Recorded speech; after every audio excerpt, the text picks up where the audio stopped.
নমস্কার বন্ধুরা, শাশুড়ি বৌমার কিচেনে আপনাদেরকে স্বাগত জানাই। আজকে আপনাদের সাথে একটা ঘুগনি রেসিপি শেয়ার করব। দেখুন, আমি কালকে রাত্রে গ্রিন মটর ভিজিয়ে রেখেছিলাম, আলু টুকরো করে নিয়েছি। এখন এগুলোকে দিয়ে একটা সিটি মেরে নেব।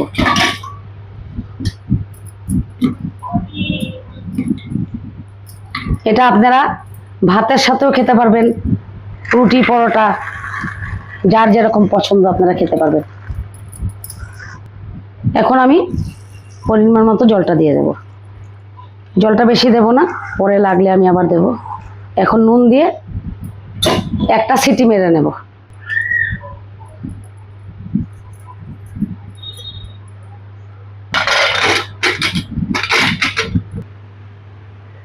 দেখুন, আমি মটরটা সিদ্ধ করে নিয়েছি। সিদ্ধ হয়ে গেছে ভালো করে। একটা সিটি দিয়েছি কারণ দু তিনটে দিলে উপর থেকে দেখবেন এভাবে বাকলগুলো বেরিয়ে আসে, খেতে স্বাদ লাগে না। এভাবে আমি দিলাম। আলুগুলো দেখুন সিদ্ধ হয়ে গেছে। এখন আমি সম্বাস দিয়ে দেব। কড়াই গরম করে সর্ষের তেল দিয়ে দিলাম। দেখুন, আমি সম্বাসের জন্য কি কি নিয়েছি। তেজপাতা, দারচিনি, 3টি এলাচ নিয়েছি, জিরে নিয়েছি। এখন আমি তেজপাতা দিয়ে দেব সম্বাসে।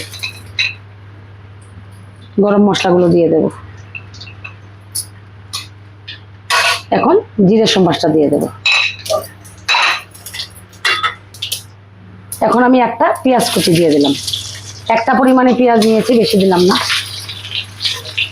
এখন লাল করে ভেজে নেব।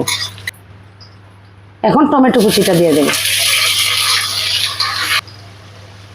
এখন আমি পেঁয়াজ বাটাটা দিয়ে দেব।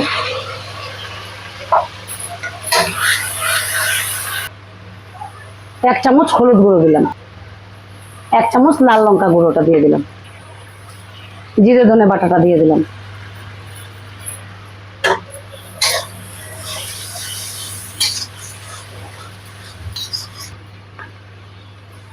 এক চামচ রসুন বাটা, 1 চামচ আদা বাটা। এখন আমি মশলাটাকে ভালো করে কষিয়ে নেব। দেখুন, আমি মশলাটা ভালো করে কষিয়ে নিয়েছি। এখন ঘুগনিটা দিয়ে মটরটা দিয়ে দেব।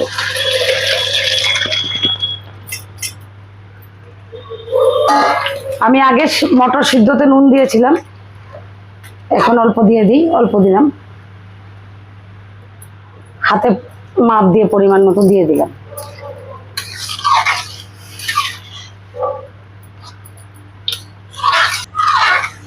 দেখুন, আমার ঘুগনিটা রেডি। এখন আমি ঘি গরম মশলা দিয়ে নামিয়ে নেব। আমি এটা ব্রেকফাস্টের জন্য বানিয়েছি। আপনারা এটা বাড়িতে বানিয়ে খেয়ে দেখবেন, অসাধারণ লাগে। আর বেশি ঝামেলাও নেই, চট করে হয়ে যায়। অল্প ঘি দিয়ে দিলাম। দেখুন, আমি সকালে ব্রেকফাস্ট রেডি করে নিয়েছি। মটরের ঘুগনি নিয়েছি, রুটি নিয়েছি, শসা, পেঁয়াজ, আর এখানে নিয়েছি মরিচের আচার। এই আচারও আমি বাড়িতে বানিয়েছি, আপনাদের সাথে শেয়ার করব। যদি ভালো লেগে থাকে লাইক করবেন, শেয়ার করবেন, আর আমার চ্যানেলটাকে সাবস্ক্রাইব করে দেবেন। আজ থেকে আমরা সকালে কি খাবার খাই তাও আপনাদের সাথে শেয়ার করব।